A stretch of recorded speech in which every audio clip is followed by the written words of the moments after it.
साथ हो गया, प्रभु को पहचानने लगे। माँ मेरी अकेली इकलौती संतान है, तो माँ के पीछे फांसी लगवाने के लिए प्रभु की सेवा मिलेगी और माँ के पीछे फांसी लगवाएंगे। एक ही प्रार्थना है कि फांसी देने से पहले हमारी माँ गुजर जाए, उसके बाद मुझे फांसी दे देना, पहले मत देना फांसी। आखिरी तमन्ना है हमारी, बस माँ का दाग लगा दे, उसके बाद हमको फांसी खोज के ले लेंगे। सोनाली और आप देख रहे हैं वे एक्सपर्ट न्यूज।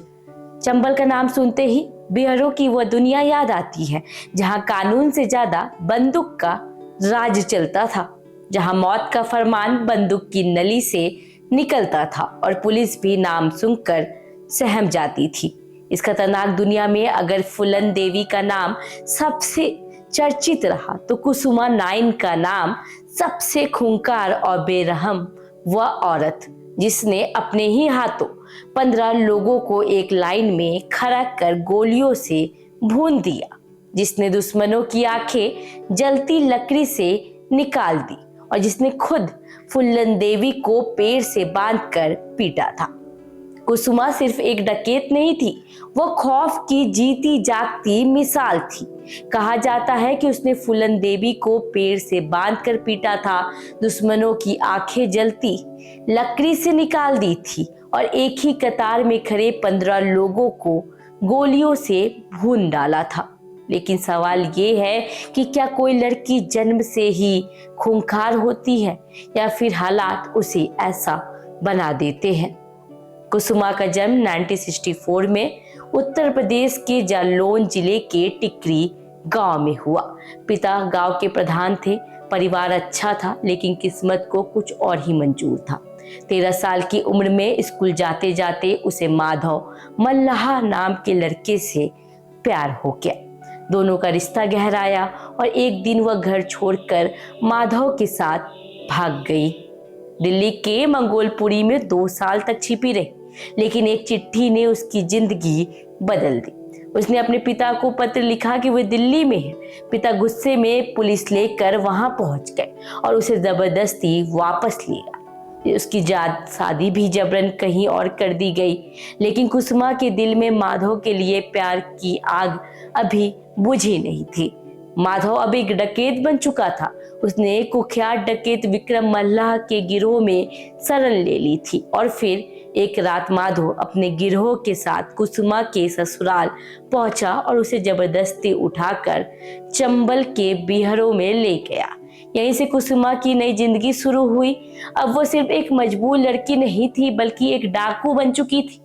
चंबल के बिहरों में रहते हुए कुसुमा ने बंदूक उठा और जल्द ही वह विक्रम मल्लाह के गिरोह का अहम हिस्सा बन गई। यही उसकी मुलाकात हुई फूलन देवी से, लेकिन दोनों के बीच टकराव होने लगा। एक बार झगड़ा इतना बढ़ गया कि कुसुमा ने फूलन देवी को पेड़ से बांध दिया और बंदूक की बट से पीटा। कहा जाता है कि यही वह घटना थी जिसके बाद फूलन देवी और कुसुमा नाइन की दुश्मनी शुरू हो गई। बाद में जब फुल्लन ने बेहमी कांड में 22 ठाकुरों को मारकर चंबल में तहलका मचा दिया, तो कुसुमा ने भी बदले की आग में जलते हुए कानपुर के मई आस्था गांव में 15 लोगों को एक कतार में खड़ा कर गोलियों से भून दिया। कुसुमा का प्यार सिर्फ माधव तक सीमित नहीं रहा। विक्रम मल्लाह की मौत के बाद वह लाला राम नाम के डकैत के करीब आ गई। लाला राम ने उसे और ज्यादा मजबूत बनाया और दोनों ने मिलकर कई लूट, अपहरण और हत्याओं को अंजाम दिया। परंतु इस बीच कुसुमा ने एक ऐसा कदम उठाया जिसने उसकी कहानी को और भी खतरनाक बना दिया। उसने पुलिस को खबर देकर माधव और विक्रम को एनकाउंटर में खत्म करवा दिया।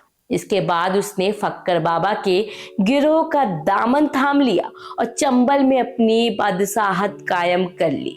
अब यह सिर्फ एक डकैत नहीं बल्कि दहशत का दूसरा नाम बन चुकी थी। साल 2004 पुलिस का दबाव बढ़ रहा था, गिरोह बिखर रहा था और छिपने की जगह भी नहीं थी। आखिरकार 8 जून को कुसुमा नाइन ने आत्मसमर्पण कर दिया। उसने कहा, बंदूक ही मेरी पहचान थी, लेकिन अब यह बंदूक मेरी दुश्मन बन गई। इसके बाद वह इटावा जेल में आजीवन कारावास की सजा काटने लगी। सालों तक जेल में रही और फिर टीबी जैसी गंभीर बीमारी ने उसे खेल लिया। 3 मार्च 2025 को लखनऊ के पीजीआई अस्पताल 65 साल की उम्र में उसकी मौत हो गई। कुसुमा नाइक की जिंदगी में प्यार था, नफरत, बदला और अंत में पछतावा। क्या वो परिस्थितियों की मारी हुई थी या फिर वो खुद अपने हाथों से अपनी तबाही लिख रही थी? ये सवाल अब भी चंबल के बिहरों में घुसता है। जहाँ कभी उसकी बंदूक की आवाज गूंजती, वहाँ अब सिर्फ उसकी कहानी रह गई। ऐसे ही क्राइम स्टोरीज को देखने के लिए वीक्सपर्ट न्यूज को लाइक, शेयर, सब्सक्राइब करना ना भूलें।